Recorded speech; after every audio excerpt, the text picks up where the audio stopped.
Okay, आज हम पढ़ेंगे time of supply of goods. तो हर चीज इंपॉर्टेंट है यहाँ पे, मीन्स छोटी छोटी चीजें इंपॉर्टेंट है, और वही छोटी छोटी चीजें हमारी सिलेबस में भी हैं, और ये इंटरमीडिएट के सिलेबस में है। उसके बाद फाइनल के सिलेबस में नहीं होंगी, मगर आपके पास साथ ये सारी उम्र चलेगा ये। जैसे आपको, अगर आप चीफ फाइनेंशियल ऑफिसर किसी कंपनी के बन जाओगे, सीएफओ बन जाओगे, या आप डायरेक्टर फाइनेंस बन जाओगे, या आप चीफ अकाउंट्स ऑफिसर बन जाओगे, तो आपकी क्या चीज आपके काम आनी है? जो 11th में बैलेंस शीट बनानी सीखी थी वो काम आनी है। तो मीन्स ये पता नहीं, अपने आप में ना एक अलग टाइप्स की एडुकेशन है जो हमारी कॉमर्स वाली है। यहाँ पर जो हमने सबसे पहले पढ़ा हुआ है वो आखिर तक जो है वो हमारे काम आता है, और प्राइमरीली काम आता है। तो यहाँ पर जो अब हम इन जीएसटी पढ़ रहे हैं, जो जीएसटी इंटरमीडिएट का पढ़ रहे हैं, ये हमारे प्राइमरीली काम आना है, लाइफ टाइम काम आना है। अगर हम टैक्स के आसपास भी रहते हैं, हम चाहे अकाउंट्स में रहे, चाहे हम जीएसटी प्रैक्टिशनर बन जाए, चाहे हम लॉयर बन जाए, चाहे हम जज बन जाए, जो मर्जी बन जाए, ये सारा का सारा इंटरमीडिएट का पढ़ा हुआ हमारा काम आना है। तो the time of supply means हमारे जो चार्जेस हैं वो किस तरह के पड़े हैं हमने। एक फॉरवर्ड चार्ज के अगेंस्ट में जो उसका एंटोनिम है, जो इसका उल्टा है, वो क्या है? फॉरवर्ड चार्ज के अलावा दूसरा क्या कहते हैं उसे हम? Reverse charge. Reverse charge. Forward charge में जो है, जो जीएसटी है, वो जमा कराने की जिम्मेदारी सरकार के पास किसकी होती है? That is there with the supplier. Supplier जो है वो जीएसटी जमा कराता है। Very good. और रिवर्स चार्ज के अंदर किसकी होती है बच्चे? सर जो अवेल कर रहा है सर्विसेज, जो सर्विसेज अवेल कर रहा है, जो Yes. रिसिपिएंट है, जो रिसिपिएंट है। तो जो आपका एक रिसिपिएंट हो गया रिवर्स चार्ज के केस में, रिवर्स और रिसिपिएंट, और सप्लायर के साथ में फॉरवर्ड हो गया। तो आर आर जो कॉमन हो गए वो आपको भूलने नहीं देगा कि एक तरफ रिवर्स है, और उसका जो टैक्स लाइबिलिटी है वो पे किसने करनी है? वो रिसिपिएंट ने पे करनी है। रिसिपिएंट ऑफ गुड्स या रिसिपिएंट ऑफ सर्विसेज, जो भी हो, कोई फर्क नहीं पड़ता है। तो अब ये जो time of supply of goods है for forward charge, under it is defined under section 12 subsection 2, 12 subsection 2 में ये चीज डिफाइंड है। जिसको सेक्शन वेक्शन याद करने का शौक है वो याद करे। जिसको लगता है कि यार ये क्या मुसीबतें हैं, ये नंबर भी याद करने पड़ेंगे, लीव इट। कोई जरूरत नहीं है सेक्शन याद करने की, कोई सेक्शन याद करने की कोई जरूरत। आपको सिर्फ जो है ये हिंदी अंग्रेजी याद होनी चाहिए, और कुछ याद नहीं करना। The time of supply is the point at which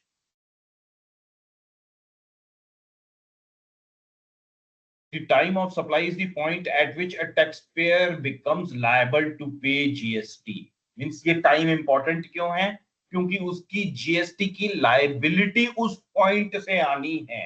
means अगर जो है मान लो इनवॉइस उसने 30 अक्टूबर या 31 अक्टूबर को बनाई है रात को बैठ के, मीन्स जब आप कंपनियों में काम करोगे तो आपको पता चलेगा कि आप 31 अक्टूबर को जो है इनवॉइसेस कटवा रहे हो। जो 31 अक्टूबर को इनवॉइस कटी है, ऑब्वियस सी बात है, अगर रात को 8 बजे इनवॉइसिंग कर रहे होगे तो रात को 8 बजे तो किसी डीलर के यहाँ पे, किसी डिस्ट्रीब्यूटर के यहाँ पे सामान नहीं बेच पाओगे आप। सामान जो उसके यहाँ जो आपने इनवॉइस किया है वो 1 या 2 नवंबर को जाएगा। तो अब यहाँ पर एक ट्रिकी चीज आ जाती है कि सप्लाई ऑफ गुड्स कब माना जाए। मीन्स मेरी अक्टूबर की टैक्स लाइबिलिटी बनेगी या नवंबर की टैक्स लाइबिलिटी बनेगी? Is it on the invoicing of goods, और is it on the delivery of the goods? ये चीज जो है हमें समझनी है। मीन्स इसलिए time of supply of goods जो है वो इंपॉर्टेंट हो जाता है। So it is a crucial concept as it determines when a supply is considered to have taken place for the purpose of tax calculation। क्योंकि हमारी जो सप्लाई है, सप्लाई ही हमारा ट्रिगर है ना जीएसटी का। तो वो सप्लाई कब हुई? वो सप्लाई इनवॉइस के टाइम अगर हम सप्लाई मान लेंगे, या डिलीवरी के टाइम पे हम सप्लाई मानेंगे। तो according to section 12 subsection 2, the time of supply of goods shall be the earliest of the following two dates। Means 2 dates आपको बताई गई हैं, उनमें जोन सी अर्लियर डेट होगी, that is the time of supply. तो पहली डेट क्या है? The time of supply is the earliest of the date of issue of the invoice by the supplier.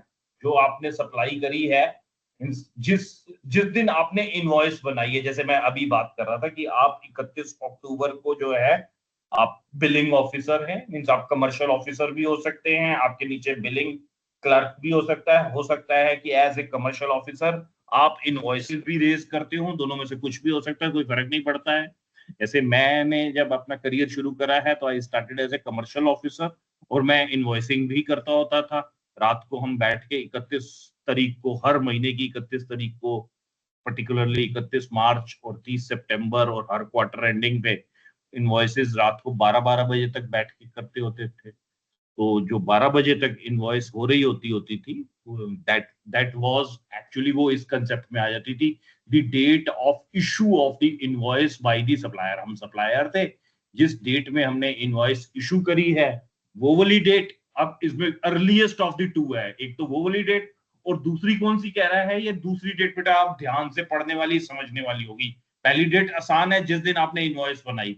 दूसरी डेट क्या है, the last date on which the supplier is required to issue the invoice under section 31। तो यहां पर उसने बता दिया है कि जो आखिरी तारीख जब सप्लायर जो है उसको वो इनवॉइस बना देनी चाहिए थी, इनवॉइस बनाने का जो है वो बना देनी चाहिए थी, कहां डिफाइन किया हुआ है, वो अगेन जीएसटी के सेक्शन 31 में ही डिफाइन किया हुआ है। सेक्शन 31 ऑफ सीजीएसटी क्या कह रहा है, that A tax invoice for the supply of goods must be issued on or before the date of removal of goods for supply to the recipient। Means वो वही तारीख होती है जब आपने रिसिपिएंट को जो है वो गुड्स जो है वो डिलीवर कर दिए, मीन्स आपने रिमूव कर दिए अपने वेयर हाउस से, मीन्स ऑन और before the date of removal of the goods for supply to the recipient. कई बार ऐसा होगा कि आपका जो है means you could be working with means like company जहां पर जो है वो means you could be supplying something like cables, जैसे फिनोलेक्स केबल्स में आप काम कर रहे हो, आपका जो है वो सदर बाजार में ही जो है वो डिपो है, मीन्स आपके किसी बड़ी होलसेल एरिया में डिपो है, और आपके बड़े बड़े डीलर जो हैं वो उसी एरिया में आजू बाजू बैठते हैं, पास पड़ोस में ही दुकानें हैं। आपको फोन आ जाया करेगा कि भाई मेरे को जो है वो 500 मीटर केबल भेज दे, मेरे को 1000 मीटर केबल भेज दे। आप फटाफट केबल कटवाते हो, भेज देते हो कि इनवॉइस अभी चाय पी के करता हूँ, तो वो चलता है। That is actually normal business practice. मगर अगेन वहां पर इनवॉइस करने की जो आखिरी तारीख है वो वही है जिस दिन आपने गुड्स डिलीवर किए हैं।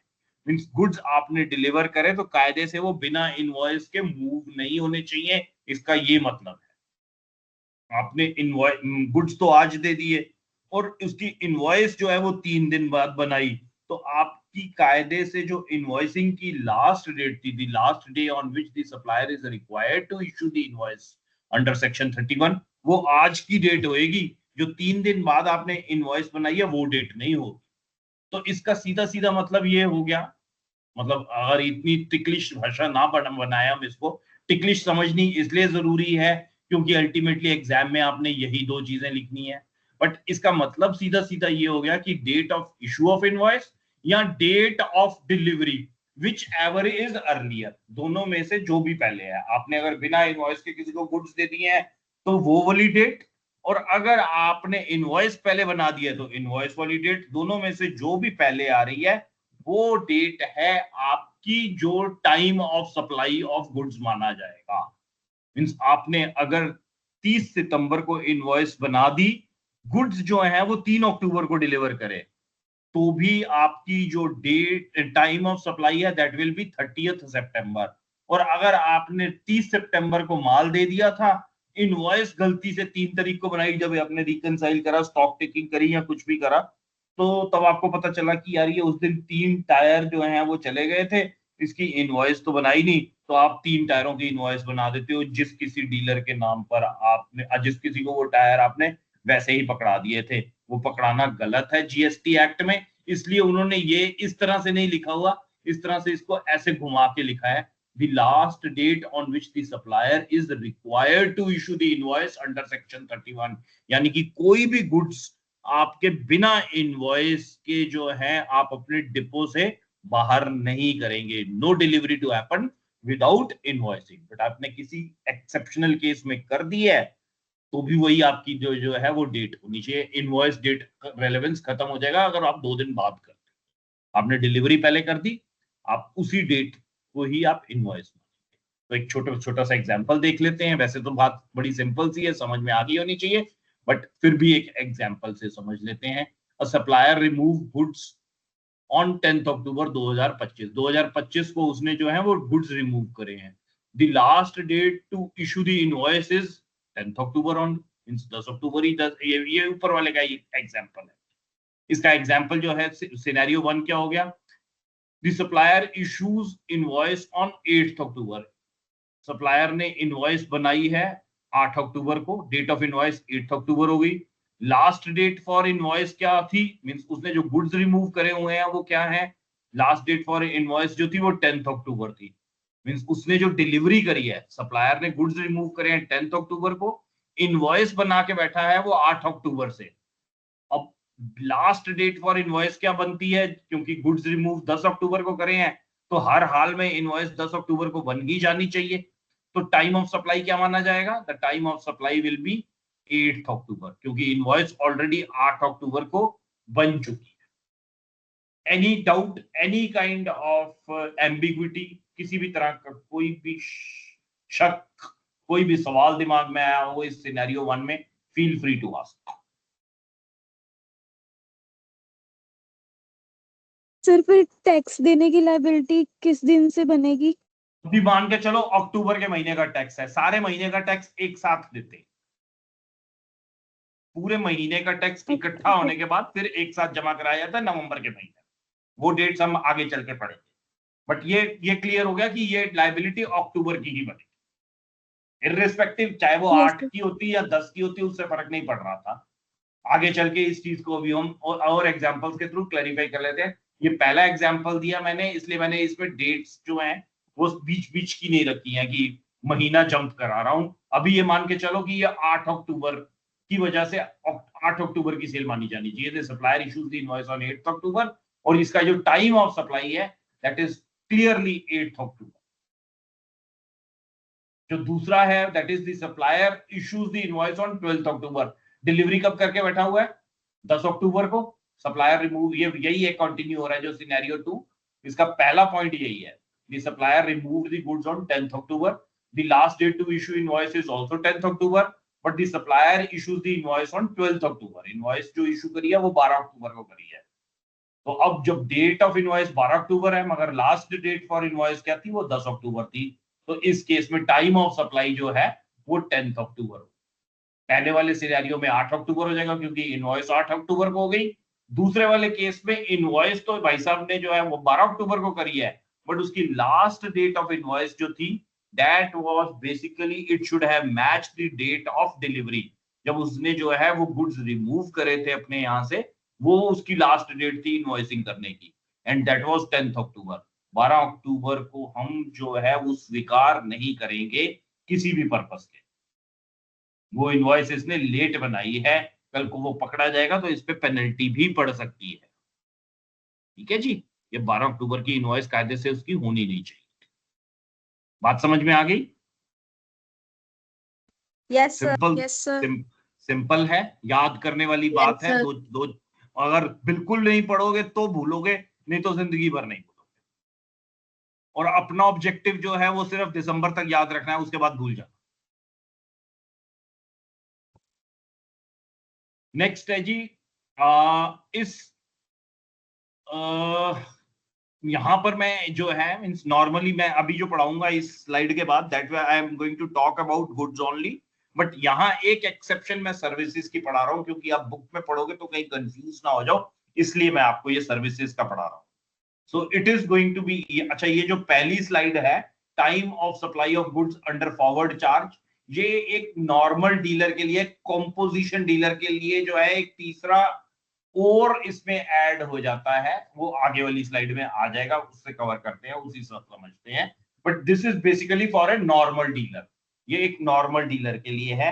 इसको नॉर्मल डीलर के लिए जो रिस्ट्रिक्ट करती है that is basically a notification. That notification is notification number 66/2017. Again, you don't need to remember this. ये सब चीजें भी याद करने की नहीं है. ये जब आपने इंटरव्यू देने हैं ना जीवन में, तब आपको ये चीजें रिकॉल करके याद करनी है, क्योंकि जब आपने अगर इंटरव्यू में एक आधी नोटिफिकेशन नंबर 2-4 सेक्शन बोल दिए, तो ऐसी नौकरियां जो रिलेटेड टू जीएसटी या इनकम टैक्स एक्ट होंगी, वो सब आपकी पक्की हो जाएंगी कि यार ये बच्चा तो बहुत पढ़ा हुआ है, ये रट्टा मारता है और ये हमारे बहुत काम का आदमी है, तो रख लो इसको. एग्जाम के लिए जरूरी नहीं है.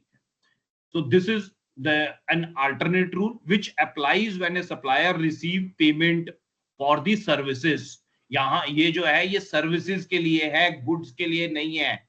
Time of supply of services or in case of a composition scheme, means अगर composition scheme में कोई डीलर है तो उस तब वहां पर जो है वो goods भी है और services. और ये सिर्फ फॉरवर्ड चार्ज के लिए है. जो रिवर्स चार्ज के लिए है उसके लिए अलग पॉइंट्स है, वो हम अलग से पढ़ेंगे. We are talking forward charge. We have talked about forward charge, time of supply of goods. और वो जो goods की बात करी है वो हमने नॉर्मल जो डीलर हैं उनके लिए करी है. अब हम बात कर रहे हैं वो सर्विसेज के लिए कर रहे हैं, और जो कॉम्पोजिशन स्कीम में गुड्स एंड सर्विसेज दोनों बेचते हैं उसके लिए भी कर. That is scenario number B. अब यहां पर जो है जो पहले दो पॉइंट्स थे, पहले दो पॉइंट्स वहां क्या थे? It was basically your date of invoice, and second was what actually should be the date of invoice, means outer date of invoice, जिसके beyond outer invoice हमें नहीं करनी है. Means one is your date of invoice, the other is the last date on which the supplier is required to issue the invoice under section 31. और यहां अब तीसरी बात वो कह रहा है the payment receipt date. अब यहां तीसरी चीज जो वो कंपेयर करेगा वो करेगा कि इस जो आपने सर्विसेज डिलीवर करी हैं, हम इसको अब मैं सर्विसेज करके बोलता हूं. कंपोजिशन स्कीम हम बाद में साथ में लपेट लेंगे, या हमें समझ में आ गया अभी तक जो हमने डिस्कशन करी है. दो दो चीजें बार बार नहीं बोलते, अपनी एनर्जी मैं बचाता हूं. और आप लोगों को भी जो है वो मेरी भारी आवाज जो है आपके कानों पे कम पड़े, वो भी मैं आपको कष्ट नहीं देता हूं. तो सेकंड जो है एक इन इसके साथ कंपेयर क्या कर रहे हैं? एक तो हम कर रहे हैं कि आपने जो है इनवॉइस कब करी, दूसरा है कि आपको इनवॉइस कब कर देनी चाहिए थी, और तीसरा आपने पेमेंट कर दी. मींस जो सप्लायर है उसने पेमेंट रिसीव कर ली, जो रिसिपिएंट था उसने पेमेंट कर दी. कई बार ऐसा होता है ना कि हम पेमेंट एडवांस में कर देते हैं. मींस आता रहेगा जो सामान आना है या जो सर्विसेज आनी है, अगर सर्विसेज बाद में आती हैं मगर पेमेंट पहले हो जाती है, तो आपकी पेमेंट रिसीव करते ही जो है ये मान ली जाएंगी कि it was the time of delivery of services. जो टाइम मींस ये अर्लीस्ट हो जाएगा. The date on which the supplier receive the payment of the date of receipt of payment is determined as. अच्छा इसमें the date on which the payment is entered in the इस I think मैं इसमें वो चीज बतानी miss कर गया हूं, तो ये मैं आपको जो है फिजिकली समझाता हूं. It's not there in this slide, ये कहीं ओमिशन रह गई है, तो मैं आपको हल्का सा जो है एक एक्सेल पे समझाता हूं, तो ताकि आपको ये पॉइंट क्लियर हो जाए बिल्कुल. It's not return anywhere. एक सेकंड बस.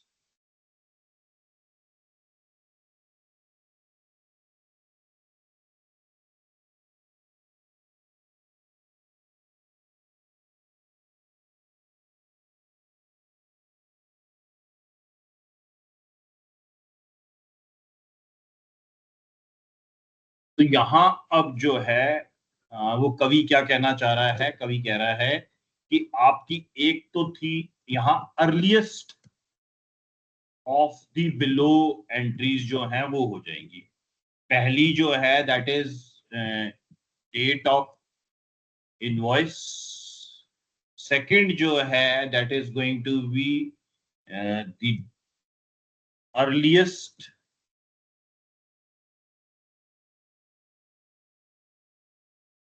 last date by which the invoice should have been issued or the date of delivering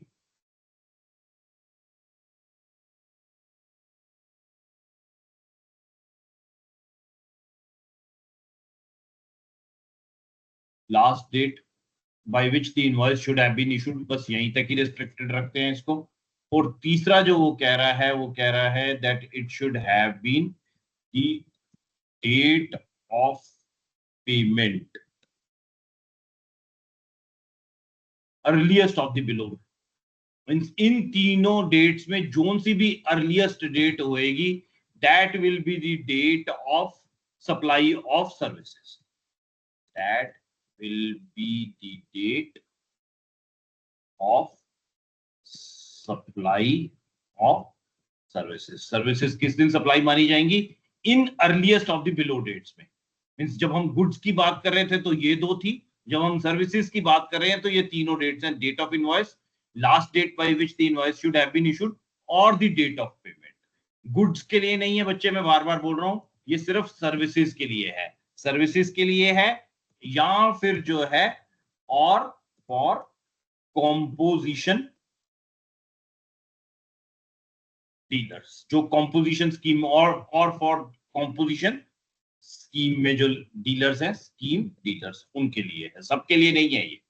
means जो नॉर्मल डीलर है उनके लिए नहीं है। कॉम्पोजिशन स्कीम क्या होती है? What is composition scheme?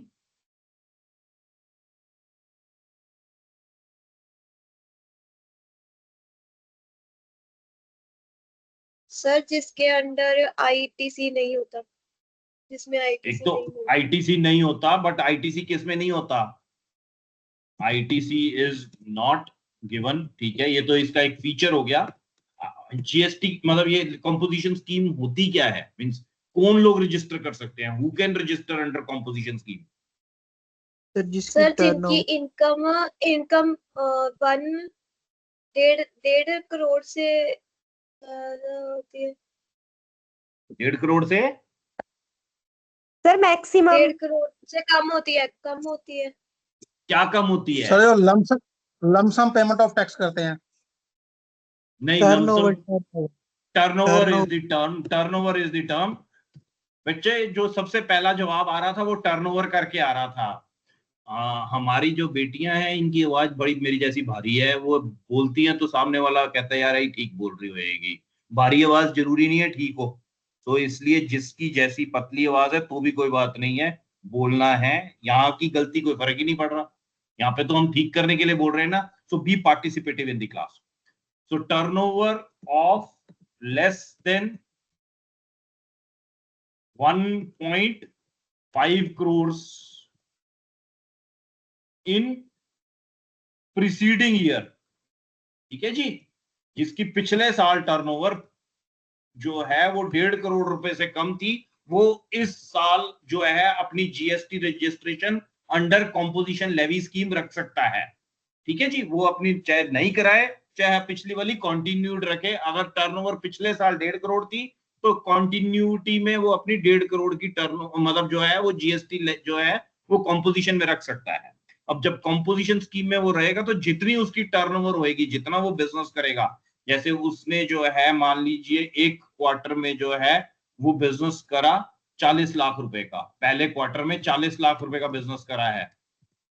Means पहला क्वार्टर मींस अप्रैल मई जून के अंदर 40 लाख रुपए का बिजनेस करा है, तो इस 40 लाख रुपए के ऊपर वो 1% का जीएसटी जमा करा देगा, ठीक है जी। ये 40 लाख रुपए के अंदर ही 1% आया हुआ है उसका। Getting my point? तो ये 40 लाख के ऊपर 1% का वो जीएसटी जमा करा देगा। अगले बार उसने जो है वो अगले क्वार्टर में 30 लाख की टर्नओवर करी, फिर वो 1% जीएसटी इसका भी 30 लाख का भी जमा करा देगा। 40 30 70 लाख बच गए। अब उसके बाद अब उससे अगली बार फिर 30 लाख का करा, फिर वो उसका भी 1% का जीएसटी 30 का भी जमा करा देगा। 40 30 70 30 मतलब अभी भी 1 करोड़ ही हुए हैं। और फिर पता चला 40 लाख रुपए अगले उसके बाद अगले क्वार्टर का करा, तो उसका भी इतना करा के वो गंगा नहा जाएगा। उसको ना किसी से जीएसटी लेना है और ना ही फिर वो जो लिया हुआ है वो आगे जमा कराना है। ये सब वो अपनी जेब से अपनी टर्नओवर के ऊपर जमा करा रहा है पूरी तरह से। ये जो है ये जो स्मॉल एंटरप्रेन्योर्स हैं, जो छोटे बिजनेसमैन हैं, उसके लिए ये चीज बनाई गई है। एंड ये 1% जीएसटी का मतलब जो है ये ज्यादातर ट्रेड्स पर है, मींस ज्यादातर जो आपके गुड्स वेंडर होंगे ये इसमें आ जाएंगे। वैसे ही जो हमारे रेस्टोरेंट्स वाले हैं बच्चे, वो उस पे क्या लगेगा, उस पे जीएसटी का रेट क्या होगा? 5%। 5% सर। 5% कौन बोला है ये? बोलो 5% है। क्या नाम? अर्चना? रचना? अर्चना सर। सर अर्चना। अर्चना, ठीक है बेटा, मैंने लिख लिया नाम। 5%, वेरी गुड। और सर्विसेज के ऊपर? सर्विसेज के ऊपर कितना होगा अगर वो सर्विसेज में कंपोजिशन में आता है तो? ये गुड्स था 1%, रेस्टोरेंट सर्विसेज पे 5%, रेस्टोरेंट पे 5 हो गया।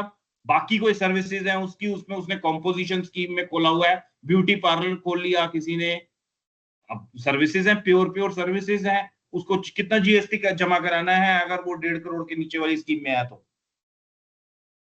किसी को नहीं पता? बताया था 6% सर। कौन बोला? हर्षदीप कौर सर।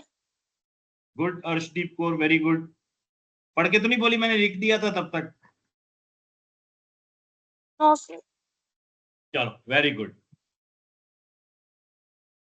तो ये पॉइंट क्लियर है ये वाला कि ये जो टर्नओवर, मतलब जब आपकी जो है, मींस यहां पर हम बात कर रहे हैं टाइम ऑफ सप्लाई का, तो यहां टाइम ऑफ सप्लाई के लिए हमारी 3 डेट्स आ जाएंगी, date of invoice, last date by which the invoice should have been issued, और तीसरी डेट जो है वो डेट ऑफ पेमेंट भी है, और अर्लीस्ट ऑफ द 3, यानी कि यहां हम जो है एडवांस पेमेंट के ऊपर जीएसटी जो है इमीडिएटली टेक केयर कर लेंगे।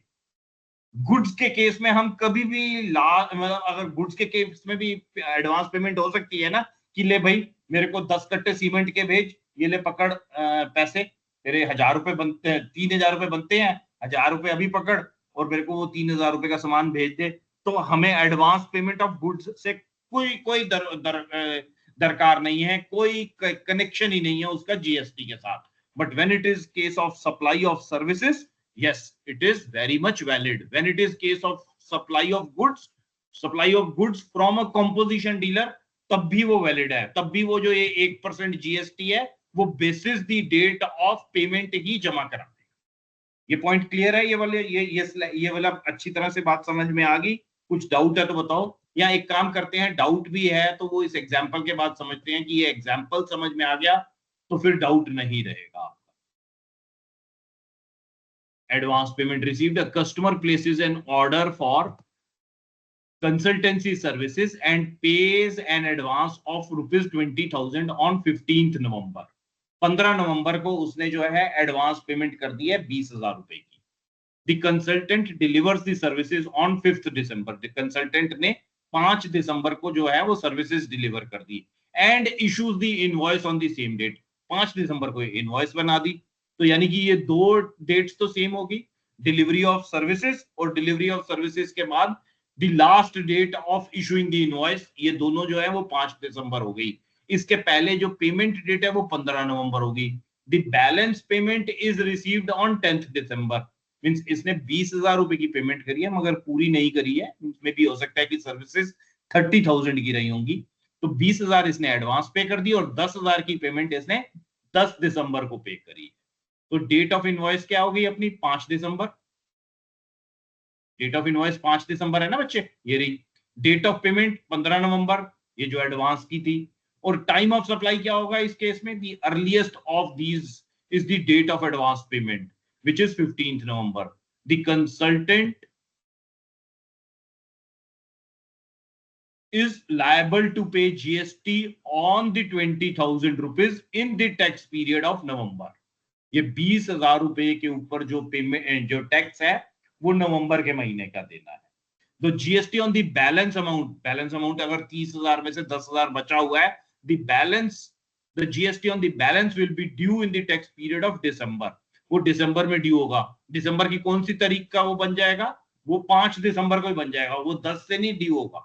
मींस अगर इसने ये पेमेंट जो है वो मान लो 10 दिसंबर को ना करके जनवरी में करी होती, मींस ये पेमेंट बची हुई पेमेंट 10 जनवरी को करी होती, तो भी उस केस में भी जो time of supply for the balance payment होता that would have been December only. कोई डाउट यहां पर?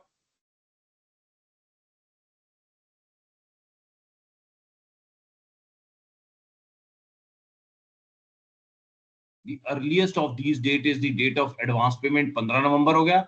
The consultant is liable to pay the GST on 20th November of 20,000 in the tax period of November। ये 20,000 नवंबर का clear है? Yes sir. और बचा हुआ मान लो 30,000 रुपए था, मतलब टोटल 30,000 था, 10,000 रुपए की पेमेंट जो है वो 10 दिसंबर को हुई है। अब जीएसटी कब जमा कराना है बचे हुए 10,000 का? दिसंबर में। End of December. जब भी दिसंबर का एंड होगा तभी कराना है, मींस वो दिसंबर का जीएसटी माना जाएगा। अब अगर बची हुई पेमेंट 10 दिसंबर को, जैसे इस क्वेश्चन में लिखा हुआ है 10 दिसंबर को ना होके बची हुई पेमेंट 10 जनवरी को हुई है, तब जीएसटी वो 10,000 रुपए के ऊपर कब जमा कराना है? जैन में सर। सर जनवरी। ना बेटा, वो भी तब भी दिसंबर, क्योंकि उसकी जो है उसकी डेट क्या, किससे कंपेयर होएगी? डेट ऑफ इनवॉइस क्या थी? 5 दिसंबर। डेट ऑफ पेमेंट क्या होएगी? जनवरी। जनवरी की जोन सी भी तारीख मान लो, विच एवर इज अर्लियर, तो डेट ऑफ इनवॉइस अर्लियर हो जाएगी ना। 5 दिसंबर जो अर्लियर हो गई तो दिसंबर में ही आ गया। जनवरी तो सिर्फ आपको जो है वो गूगली फेंकी, आप फंस गए उसमें, एलबीडब्ल्यू आउट हो गए। Okay sir. क्लियर है ये बात? अगर आज कहीं क्लियर यस नहीं सर। भी हुई है तो आगे क्लियर हो जाएगी, नो वरीज। कोशिश करो पहली बार में समझो, ना हो दोबारा पूछो, दोबारा समझो, खुद पढ़ो, खुद समझो। फोन करके समझना है फोन करके समझो, मैसेज करना है मैसेज करो, जैसे मर्जी करो, आपका काम समझना है। आपको कोई फर्क नहीं पड़ता कि कोई कहाँ फंसा हुआ है कहाँ नहीं फंसा हुआ। ज्यादा से ज्यादा मैं आपको समझाने के लिए जो है 3 घंटे बाद कॉल करूंगा या आपके मैसेज का जवाब दूंगा, 4 घंटे बाद करूंगा बट जवाब दूंगा। Invoices issued before removal. A seller ABC Appliances removes the refrigerator from there। अब हम वापस गुड्स पर आ रहे हैं बच्चे। सप्लाई का जो है सर्विसेज का वो एक छोटा सा हिस्सा था, उसको कवर करके मैं वापस गुड्स पर आ गया हूँ। थोड़ा सा लंबा है, so I think in 10 to 12 minutes I should be able to cover that। Invoice issued before removal। अब a seller ABC Appliances removes the refrigerator from their warehouse for delivery on 10th October। They had already issued the invoice on 8th October। The customer pays for the refrigerator on 12th October। अब इस case में जो है 8th अक्टूबर, 10th अक्टूबर, 12th अक्टूबर, ये 3 date हो गई। Time of supply क्या माना जाएगा?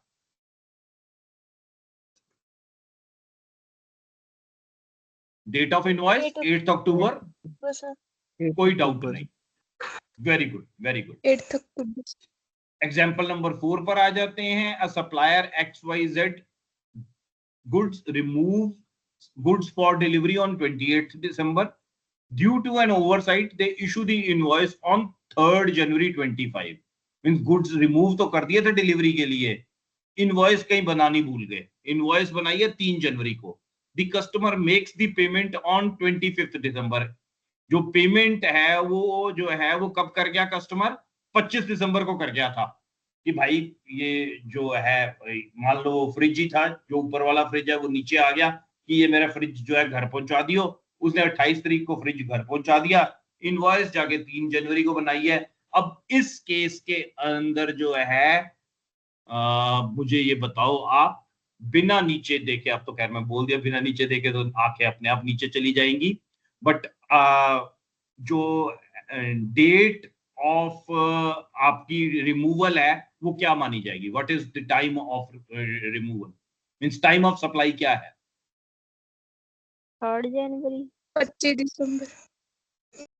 ना तो 3rd जनवरी थे ना 25 दिसंबर, इट इज 28 दिसंबर।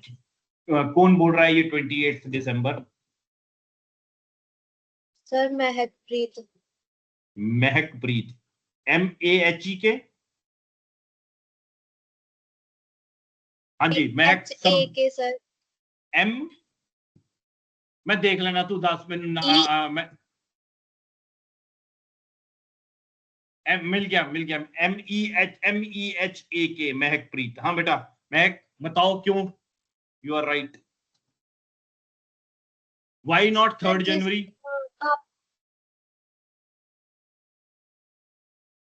3rd जनवरी क्यों नहीं?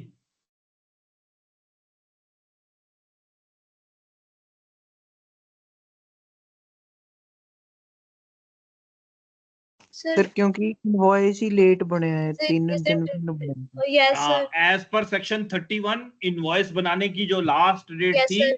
वो 28 दिसंबर थी। 28 दिसंबर को इनवॉइस बन जाना चाहिए था जब गुड्स आपने डिलीवर कर दिए। इनवॉइस बनने की डेट रही वो 3rd जनवरी रही, मगर इनवॉइस बनने की जो कायदे से लास्ट डेट थी वो 28 दिसंबर ही थी। और डेट ऑफ पेमेंट का हमें गुड्स की सप्लाई में कोई लेना देना ही नहीं है, हमें कंसीडर ही नहीं करना, इग्नोर मार देना है। तो इसी वजह से 25 दिसंबर नहीं, क्योंकि डेट पेमेंट डेट से हमें कोई वास्ता ही नहीं है। और आपकी जो है इनवॉइस डेट जो है वो 3rd जनवरी बनी है, मगर वो लेट बनी है। हमारे को तो कंपेयर करना है कि हमने इनवॉइस डेट कौन सी है। इनवॉइस डेट 3rd जनवरी है, इनवॉइस डेट होनी कौन सी चाहिए थी, वो 28 दिसंबर होनी चाहिए थी। अर्लियर ऑफ द टू 28 दिसंबर हो जाती है, तो 28 दिसंबर इज द फाइनल डेट। आप जब बुक पढ़ेंगे उस बुक में जो है आपको वो शुरू में ऐसे दिखाएगा। एक बार मैं कंफ्यूज ना हो जाऊं, मैं आपको एक बार बुक खोल के दिखा दूं। मेरे को थोड़ी सी बुक पे नजर इसलिए रखनी पड़ती है बच्चे कि वहां पर ना कई चीजें जो हैं वो समझाना ज्यादा चाहते हैं बट कई बार उल्टा समझ में आ जाता है, तो इसलिए ये देखो, ये यहां से चैप्टर शुरू होगा, section 12 subsection 2। The time of goods of supply shall be earlier of the following dates: the date of issue of invoice by the supplier, the last date on which he is required to issue the invoice with respect to supply under section 31। ये 2 points ही मैंने पढ़ाए हैं अभी तक। और तीसरा वो कह रहा है और the date on which the supplier received the payment with respect to the supply। साथ में इसमें ब्रैकेट में लिख दिया नॉट रेलेवेंट। अब रेलेवेंट ही नहीं है तो छोड़ दो ना यार, इसमें लिखने की क्या जरूरत है, इसलिए मैंने लिखा है। सी रेलेवेंट नहीं है in case of supply of goods forward charge, वहां पर ये रेलेवेंट नहीं है। Supply of goods reverse charge, yes it is relevant. Supply of goods forward charge in case of a composition dealer, yes it is relevant. Supply of services, it is relevant. तो वहां पर के लिए मैंने जो है उसे अलग से डाल दिया है। यहां मैंने अपने नोट्स में इस अपनी स्लाइड में यही 2 पॉइंट्स लिखे हैं। इन 2 पॉइंट्स के अलावा तीसरा पॉइंट आपने पढ़ना भी नहीं। ठीक है बच्चे, ना पढ़ना है ना कंफ्यूज होना, क्योंकि ये छोटे छोटी चीजें जो हैं ये दिमाग में जो है मेमोरी का कोई एक छोटा सा कोना ले लेती हैं।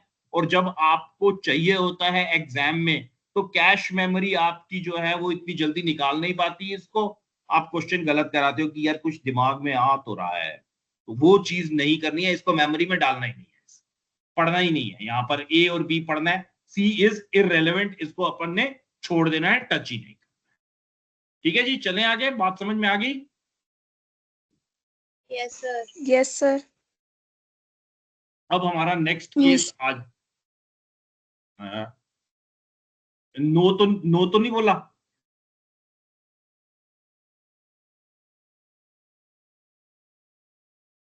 नो सर, यस बोला।